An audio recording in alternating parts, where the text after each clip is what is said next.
오늘 우리에게 주신 하나님 말씀은 마태복음 6장 9절로 13절까지의 말씀입니다. 마태복음 6장 9절로 13절 말씀 우리 함께 같이 봉독하도록 하겠습니다. 그러므로 너희는 이렇게 기도하라. 하늘에 계신 우리 아버지여, 이름이 거룩히 여김을 받으시오며 나라가 임하시오며 뜻이 하늘에서 이루어진 것 같이 땅에서도 이루어지이다. 오늘 우리에게 일용할 양식을 주시옵고 우리가 우리에게 죄 지은 자를 사하여 준 것 같이 우리 죄를 사하여 주시옵고 우리를 시험에 들게 하지 마시옵고 다만 악에서 구하시옵소서. 나라와 권세와 영광이 아버지께 영원히 있사옵나이다. 아멘. 오늘은 이렇게 기도하게 하셔서 33번째 시간으로 이제 주기도문의 마지막 시간입니다. 9번째 나라와 권세와 영광이라는 말씀의 제목으로 함께 은혜를 나누고 싶습니다. 오늘 주님의 기도의 마지막 부분이죠. 성령에 해당되는 부분입니다. 이 성령이라는 것은 감사와 찬양을 의미하는 것인데 지금 주님의 기도는 이 성령으로 마무리를 짓고 있는 것으로 볼 수 있습니다. 여러분, 우리가 모든 것의 시작도 중요하지만 마무리도 참 중요하다라고 생각을 하게 됩니다. 우리가 드리는 기도를 가만히 살펴보면 대부분은 간구로 시작해서 간구로 끝나버릴 때가 참 많이 있습니다. 근데 오늘 주님이 가르쳐 주신 기도는 간구로 시작해서 간구로 끝나는 게 아니라 이제 마지막 감사와 찬양의 성령으로 끝나는 것을 우리가 알 수 있는 것이죠. 이 아더 핑거는 이 성령을 이렇게 설명을 하고 있는데, 이 성령이라는 것이 거룩하고 기쁜 찬양의 표현이다. 그리고 모든 기원을 실행하기를 탄원하고 논증하는 것이다. 그리고 하나님께서 기도를 들을 수 있을 것이라는 확신의 확인이다. 이렇게 말을 했습니다. 그렇다면 이 성령이 담고 있는 영적인 교훈과 의미가 무엇인지를 오늘 살펴보면서 주기도문의 마지막의 내용을 이제 마무리 짓고자 합니다. 우선 이 성령에 관해서 언급하기에 앞서서 우리가 가지고 있는 두 가지 의문에 대해서 짚고 넘어갈 필요가 있는 것 같습니다. 그 첫 번째로 뭐냐면, 이 성령 부분을 우리 성경에서 가만히 읽어보면 여러분 가로로 쳐져 있는 것을 아마 아실 수 있을 겁니다. 우리가 성경을 때로는 읽다 보면 이 가로로 되어 있는 부분들이 몇 군데 있죠. 우리가 알고 있는 이 성경이라는 것이 결국 성경의 제일 처음에 원본이 있을 거 아닙니까? 그리고 그 원본을 그대로 뺏겨서 필사한 또 필사본들이 여러 권들이 있을 것입니다. 그리고 그 필사본을 결국 번역한 번역본들이 있는 것이죠. 지금 우리가 가지고 있는 이 한글 성경은 결국 번역본인 것이죠. 그런데 안타깝게도 성경의 원본은 다 사라졌어요. 원본은 우리가 찾을 수가 없습니다. 지금 남아있는 것은 다 그 원본을 필사했던 사본이죠, 사본. 필사해서 적어놓은 사본이 대부분입니다.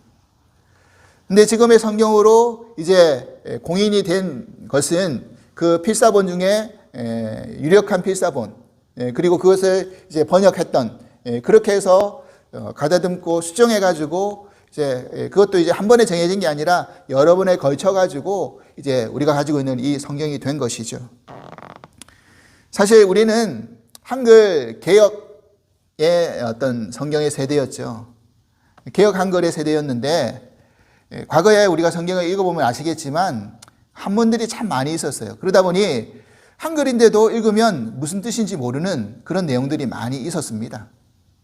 그래서 제가 기억하기로는 한 2000년대쯤 되는 걸로 기억이 드는데 개혁 개정판이 나온 거죠. 그래가지고 교회에서 많은 교회들이 이 개혁 한글 성경 대신에 개혁 개정 성경을 바꾸는 바람에 성경책을 다시 사게 되는 그런 교회들이 많이 있었습니다. 저도 그때 이제 개혁 개정을 이제 계속해서 읽고 있는 것이고요.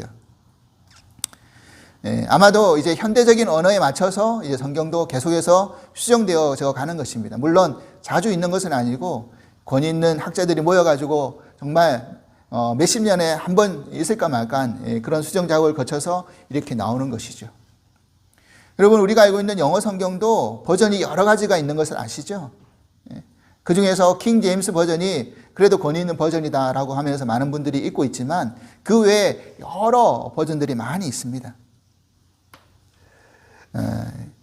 그래서 이런 과정 가운데 어떤 이 주님의 기도의 이 성령 부분이 예전에 한글 개역 성경에서는 뭐라고 주석이 달려 있었냐면 어느 고대 사본에는 없다, 이 부분이 없다라고 이렇게 주석이 달려 있었습니다. 그래서 가로로 쳐져 있는데 어떤 사본에는 존재하고 어떤 사본에는 없는 것이죠. 그래서 아마도 후대에 어떤 필사자들이 이 성경을 계속 필사하다가 이 부분을 삽입한 것이 아닌가라고 추정하는 것이 대부분의 어떤 견해입니다. 그렇다면 이 시간이 지나서 우리가 이 부분, 어느 사본에는 없고 어느 사본에 있는 이 성령 부분을 왜 주기도문으로 같이 암송하고 우리가 인정하느냐 하면은 이 성령이 가지고 있는 특별한 영적인 교훈과 의미가 있기 때문이라는 사실입니다. 우리가 이것을 생각해 보면서 그것을 이제 분명히 알고 이 주기도문을 우리가 같이 그렇게 올려드렸으면 좋겠습니다. 그리고 또 하나, 예전에 우리가 주기도문을 외우셨던 분들은 기억나시겠지만 우리가 이 성령을 시작할 때 대개라는 단어를 쓴 것을 여러분 기억하시겠죠? 대개 나라와 권세와 영광이 아버지께 영원히 있사옵나이다, 이렇게 우리가 외웠다라는 거죠. 그런데 물론 그 개역 성경이라든지 개역 개정 성경에는 이 대개라는 단어는 빠져 있습니다. 근데 이제 주기도문이라는 어떤 그 문의 성경의 어떤 암송 부분에서는 대개라는 부분이 있었어요. 저도 이 처음 주기도문을 암송할 때 이 대개라는 단어를 집어넣어서 암송을 하게 되면 처음에는 좀 생소한 거죠. 이 단어가 이게 무슨 의미지? 그래서 정확한 한문의 그 뜻을 모르니까 아마도 우리가 알고 있는 대개는 거의 대략 이렇게 생각하기가 쉬웠다라는 것이죠. 거의 대략. 여러분, 만약에 대개가 그런 의미라고 한다면 이 성령 부분이 좀 이상해지지 않습니까? 의미가? 대략, 거의, 나라와 권세와 영광이 아버지께 영원히 있습니다. 이건 좀 어폐가 있는 거죠. 말이 안 맞는 거죠. 근데 사실 그런 뜻이 아닙니다. 이 대개라는 의미의 한문은 뭐냐면 클대자에 덮개 개자입니다. 그래서 그 의미를 살펴보면 큰 원칙으로 보건대, 말하건대라는 의미가 되는 것이죠. 근데 사실 이것도 그 헬라어 원문을 그대로 옮긴 건 아니에요. 헬라어 원문에는 호티라는 접속사가 있어요. 근데 이 호티라는 이 접속사의 의미는 뭐냐면 왜냐하면이라는 의미입니다. 그러니까 이제 의미를 확실히 아시겠죠. 대개는 왜냐하면이라는 거예요. 헬라의 원문에 호티가 있기 때문에 한글 그 번역할 때 대개를 집어넣었지만 왜냐하면은 너무 기니까 그냥 대개 두 자를 집어넣은 것 같아요. 그래서 그 의미로 우리가 다시 쉽게 생각하면 결국 뭐가 되는 겁니까? 왜냐하면 나라와 권세와 영광이 아버지께 영원히 있습니다. 우리가 이렇게 기도를 드리는 이유가 왜냐하면 무엇인고 하면 바로 이런 이유 때문에 드리는 것입니다 라는 고백이 되는 것입니다. 그러니까 이렇게 연결해서 우리가 외우면 더 많이 와닿겠죠. 그러면 여기서 구체적인 나라와 권세와 영광이 가지고 있는 의미가 뭘까요? 여러분, 나라라는 것은 그 나라가 임하옵시며라는 주기도문의 앞부분에 내용 속에서 하나님 나라에 대한 언급을 제가 이미 말씀을 드렸습니다. 그런데 그 나라가 꼭 하나님의 나라이기도 하지만 또 그 나라 속에서 여기서 말하는 이 나라가 가지고 있는 또 하나의 의미는 뭐냐면 하나님의 주권과 다스림을 말하고 있는 것입니다. 여러분, 요한계시록 11장 15절 말씀 함께 보시겠습니다. 같이 한번 봉독하겠습니다. 시작. 일곱째 천사가 나팔을 불매 하늘에 큰 음성들이 나서 이르되 세상 나라가 우리 주와 그의 그리스도의 나라가 되어 그가 세세토록 왕노릇 하시리로다 하니. 아멘. 여러분, 주님이 다시 오시면 이 세상의 나라는 어떤 나라가 된다고요? 그리스도의 나라가 된다는 것입니다. 그러면 그 그리스도가 이제 그 나라에서 왕노릇 하실 것이다. 그리고 그 가운데 그의 주권과 다스림을 받을 것이다 라는 말씀이라는 것입니다. 사실 우리는 이 땅에 살면서 이런 나라가 되기를 우리는 소망하고 있습니다.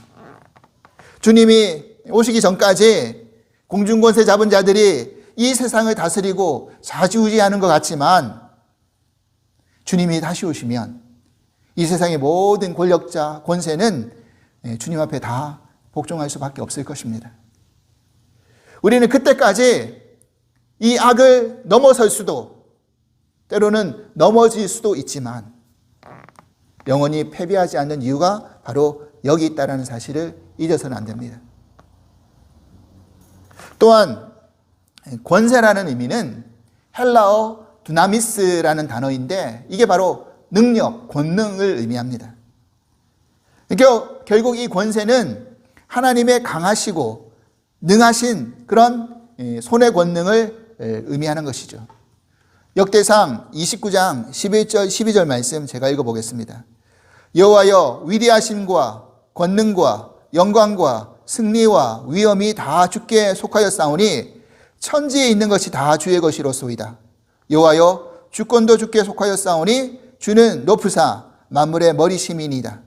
부와 귀가 주께로 말미암고 또 주는 만물의 주제가 되사 손의 권세와 능력이 있사오니 모든 사람을 크게 하심과 강하게 하심이 주의 손에 있나이다. 아멘. 여러분 성경 읽다 보면요 주의 손이라는 그런 단어가 나올 때 그것은 대부분 무엇을 상징하느냐면 하나님의 권능, 하나님의 능력을 상징할 때가 많이 있습니다. 우리가 바로 이 능하신 하나님의 손을 붙들고 있다면 때로는 악의 구렁텅이에 빠질 수 있다 할지라도 건져냄을 받을 수 있으리라고 믿습니다. 그 애굽에서 이스라엘 백성들이 그렇게 하나님께서 건져내셨죠. 결국 구원이 우리를 건져낸 거 아닙니까? 이 하나님의 권세가 우리의 구원을 이루어내는 권세라는 것입니다. 그래서 에베소서 1장 19절에서 20절 말씀 읽어보면 이렇게 되어 있습니다. 그의 힘의 위력으로 역사하심을 따라 믿는 우리에게 베푸신 능력의 지극히 크심이 어떠한 것을 너희로 알게 하시기를 구하노라. 그의 능력이 그리스도 안에서 역사하사 죽은 자들 가운데에서 다시 살리시고 하늘에서 자기의 오른편에 앉히사. 아멘. 바로 이 구원을 성취시키기 위해서 예수 그리스도를 부활시키셨고 하늘 보좌에 앉히셨다라는 그런 말씀입니다. 그리고 이 권능이 지금도 우리를 이 땅 가운데 붙들고 계시다는 것이죠. 지배하고 계시다는 것이죠. 그 말씀이 어디 나오느냐면 이사야 41장 10절에 나옵니다. 두려워하지 말라. 내가 너와 함께함이라. 놀라지 말라. 나는 내 하나님이 됨이라. 내가 너를 굳세게 하리라. 참으로 너를 도와주리라. 참으로 나의 의로운 오른손으로 너를 붙들리라. 아멘이죠. 우리를 굳세게 하시고 우리를 도와주시고 의로운 손으로 붙드신다는 그 영원하신 권세가 하나님께 있다는 것을 우리가 찬양해야 된다는 사실입니다. 믿는 우리들이 세상의 권세 앞에 당당할 수 있는 이유가 바로 여기 있다는 것이죠. 그리고 영광입니다. 이 영광이라는 것은 원래 빛을 비추다라는 그런 의미가 됩니다. 즉 빛이 비추면 모든 어두움은 물러가게 되어 있죠. 정의와 생명과 환희가 약동을 하게 되어 있습니다. 하나님의 영광은 그와 같다는 것이죠. 하나님의 영광이 그렇게 우리 가운데 임하면 그런 역사가 일어난다는 사실입니다.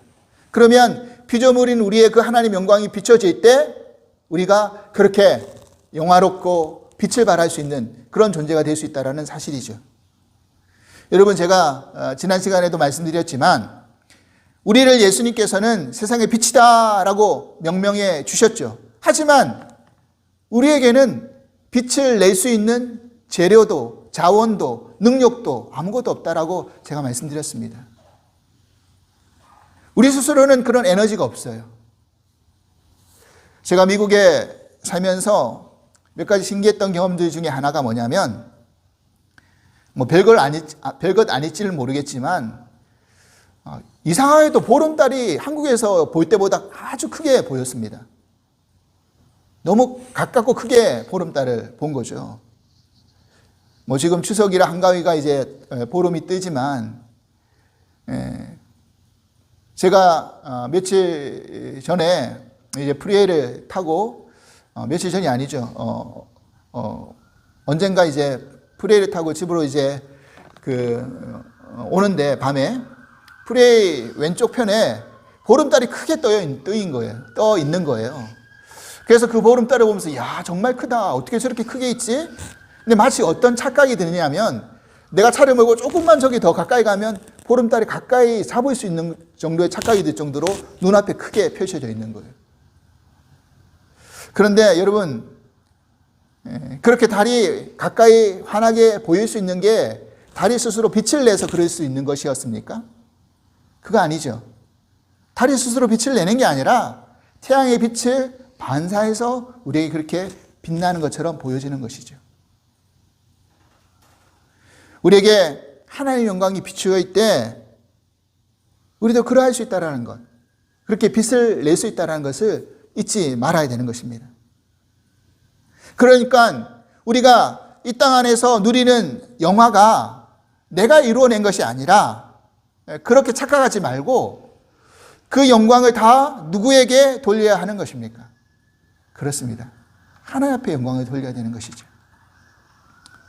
예전에 어떤 시상식을 우리가 자주 보게 되면 어떤 탤런트라든지 배우라든지 이런 사람들이 나와서 소감을 발표할 때가 있습니다.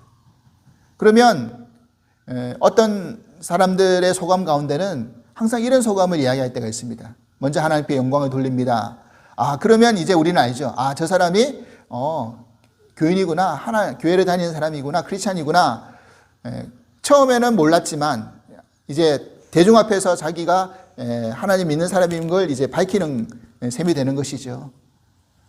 그런데 믿지 않는 사람들은 아마 이해가 되지 않을 겁니다. 왜 하나님 앞에 영광 돌리지? 자기가 이뤄낸 건데. 하지만 믿는 우리들은 저게 바른 고백이다라는 것을 우리는 알 수가 있습니다. 왜냐하면 내가 배우로서 최고의 자리에 올라갈 수 있었던 것은, 거기에서 내가 빛을 낼 수 있는 이유는 하나님께서 나에게 주신 소질과 재능과 달란트를 내가 사용했기 때문 아닙니까? 그리고 그것을 사용할 수 있게끔 하나님께서 은혜를 베풀어 주신 거고요. 그렇기 때문에 내가 받은 이 영광이 내 것이 아니라 하나님이 먼저입니다라고 하나님께 그 영광을 돌려드리는 고백이 당연한 고백인 것이죠. 우리도 그런 기회만 있다면, 그런 기회를 얻을 수만 있다면 하나님께 영광 돌리는 그 믿음의 자세를 잊어서는 안 될 줄 믿습니다. 사랑하는 여러분, 그렇습니다. 이와 같이 나라와 권세와 영광이 아버지께 영원히 있습니다. 그 영원하신 나라, 영원하신 권세, 영원하신 영광이 오직 하나님께만 있다고 고백하며 찬양하는 것이 얼마나 아름답고 멋진 고백입니까? 그리고 이 송영의 마지막은 아멘으로 끝나고 있습니다. 우리가 교회 사역을 저도 하다 보면 어떤 교회든지 꼭 아멘을 크게 외치시는 권사님이 꼭 한 분씩 계세요. 제가 한국에 있을 때에도 정말 큰 교회에서 부목사를 섬길 때 그 많은 회중 가운데 유독 한 권사님이 아멘 하고 크게 외치는 분이 계셨어요. 다른 사람들이 깜짝 놀랄 정도로 그냥 고요하게 예배를 드리고 있는데 목사님이 말씀을 전하시다가 그렇습니까? 믿습니까? 하면 아멘 하고 크게 외치시니까 옆에 있는 분들이 다 깜짝 놀라실 정도로 그렇게 크게 외치시는 겁니다. 물론 목사님이 하나님의 말씀을 전하는 것에 대해서 아멘으로 화답하는 것은 지극히 정상적인 것이죠. 그런데 때로는 아멘 하지 말아야 될 부분까지 아멘을 해가지고 많은 분들에게 이제 웃음을 이렇게 선사하시는 그런 권사님이 꼭 계셨어요. 근데 미국에 와서도 보니까 제가 섬겼던 예전에 이제 위셔교회에 보면 그런 권사님 또 계시더라고요. 그래서 제가 생각하기로는 어딜 가나 참 그런 권사님 꼭 한 분씩은 계시는구나라는 생각을 하게 되었습니다. 근데요, 저도 말씀을 전하는 입장에서 그런 생각이 들었습니다. 비록 좀 엉뚱하게 아멘 한다 할지라도 목사가 이렇게 말씀을 전하는 때 아멘하고 화답해주면 힘이 날 때가 있어요. 아멘 하지 않지 않습니까? 힘이 날 때가 있어요, 정말. 예. 감사합니다. 아멘을 해주셨습니다. 예, 그래서 습관적으로 아멘을 외쳐서도 안 되겠지만 아멘을 고백하는 것은 굉장한 중요한 그런 믿음의 태도일 수가 있습니다. 바로 이 아멘이 가지고 있는 몇 가지 중요한 의미가 있기 때문에 그렇습니다. 그 아멘의 그 몇 가지 중요한 의미 가운데 하나가 뭐냐면 진실이다라는 그런 의미가 있습니다. 여러분 예수님 말씀하실 때 진실로 진실로 내게 이르노니 내가 이르노니 이런 말씀을 하시잖아요. 여기서 진실로가 아멘이라는 말이에요. 헬라어로. 우리가 기도를 끝낼 때 아멘으로 마무리하는 이유가 뭘까요? 어떤 대표 기도를 누가 하게 되면 아멘하고 대표 기도가 아멘하고 끝내잖아요. 그러면 회중도 아멘합니다. 왜 그럽니까? 내가 드리는 기도가 진실입니다 라는 고백인 거죠. 그리고 회중 쪽에서 볼 때도 내가 그 기도를 내가 직접 하진 않지만 받아들이고 저도 진실로 받아들이고 동의합니다 라고 아멘으로 화답하는 것이죠. 그리고 아멘의 또 다른 의미 가운데 하나는 뭐냐면 그렇게 될 줄 믿습니다. 이루어 주십시오. 확신합니다. 이런 의미가 있다는 거예요. 우리가 말씀을 들을 때나 성경을 봉독하고 마지막 마침을 아멘으로 할 이유가 뭡니까? 바로 여기 있다는 거예요. 내가 믿습니다. 그렇게 이루어 주십시오. 그렇게 확신합니다. 그래서 아멘하는 거죠. 이 고백이 담겨져 있기 때문에 아멘하는 것입니다. 여러분 우리가 잘 알고 있는 성경 본문 로마서 10장 10절 말씀이 뭐라고 되어 있습니까? 사람이 마음으로 믿어 의에 이르고 입으로 시인하여 구원에 이르느니라. 아멘이죠. 여러분 사랑하는 여러분 그렇습니다. 우리가 마음으로 동의하고 믿는 것도 중요하지만 입으로 시인하는 것도 너무너무 중요한 사실입니다. 그래서 우리가 말씀을 들을 때 그 말씀이 진실임을 동의하고 믿고 그렇게 되길 바란다는 그 고백의 의미가 담긴 아멘이 우리의 입술에서 터져 나올 때 더 확신과 능력의 역사가 일어날 줄 믿습니다. 비록 짧은 주님의 기도이지만 이 기도 안에 담긴 하나님의 이름, 하나님의 나라, 하나님의 뜻을 붙들고 또한 우리를 위해서 간구할 때 일용할 양식과 제사함과 용서와 그리고 시험과 악에서 건져내달라는 이것을 우리가 건짐을 받아서 온전한 구원에 이르기를 고백하며 하나님께 영광과 찬송을 올려드리며 마무리하는 것이 얼마나 복된 기도이며 온전한 기도인지를 우리가 깊이 생각해 볼 수 있기를 바랍니다. 지금까지 우리는 9주에 걸쳐서 주님의 기도에 대해서 살펴보면서 은혜를 함께 나누었습니다. 때로는 주님의 기도가 오용되거나 남용될 때가 있어요. 그 기도의 깊은 의미를 생각하지 않고 그냥 마치 주문을 외우는 것처럼 그렇게 외워버리고 끝내버릴 때가 있습니다. 우리가 그런 경우 많지 않습니까? 모임을 끝낼 때 이제 뭐라고 딱히 말하기 그하니까 주님이 가르쳐 주신 기도로 우리가 이 모임을 마치십시다. 이러면서 우리가 주님의 기도를 이렇게 외울 때 많은 사람들이 어라라라 하면서 얼마나 빨리 외웁니까? 그때 무슨 의미를 생각하고 외우는 겁니까? 습관적으로 그냥 외우는 거잖아요. 그런 습관과 형식으로 주기도문을 외우는 게 아니라 올려드리는 게 아니라 지금 우리가 살펴보았던 그 주님의 기도의 그 깊은 심오한 내용을 다시 한번 곱씹으면서 우리가 이제는 주기도문을 주님의 기도의 그 문을 안송할 때 정말 그렇게 되기 원합나이다라고 고백하는 마음으로 그렇게 함께 암송했으면 좋겠습니다. 기도했으면 좋겠습니다. 말씀을 준비하다가 제가 어느 목사님 말씀을 듣는 가운데 기도는 기도다라는 그런 말씀을 해주셨어요. 처음에는 저도 들으면서 저기 무슨 말이야? 기도는 기도다? 라는 명제로 이야기하실 때 그래서 이제 풀어서 설명하시는데 처음에는 이해 안 되다가 풀어서 설명해 주실 때 큰 공감을 얻었습니다. 왜냐하면 그냥 기도는 기도다라는 말장난이 아니라 여러분 기도라는 단어가 다른 한문으로 우리가 하나님 앞에 기도하는 그 기도의 한문도 있지만 또 기도라는 단어가 이런 의미도 있지 않습니까? 무엇을 꾀하다, 실행하다, 시도하다라는 기도가 있잖아요. 그렇죠? 그래서 뭘 기도하다라는 그런 말을 쓰잖아요. 그러니까 결국 이 말이 무슨 말입니까? 기도는 기도다라는 의미가 바로 그런 의미라는 것이죠. 우리가 기도를 입술의 고백으로 말로만 끝나는 게 아니라 우리가 기도를 하면 그 기도를 한 만큼 내가 뭔가를 시도할 수 있는, 꾀할 수 있는, 실행할 수 있는 그런 모습이 되어야 된다. 그래서 그 기도가 살아있는 기도가 된다.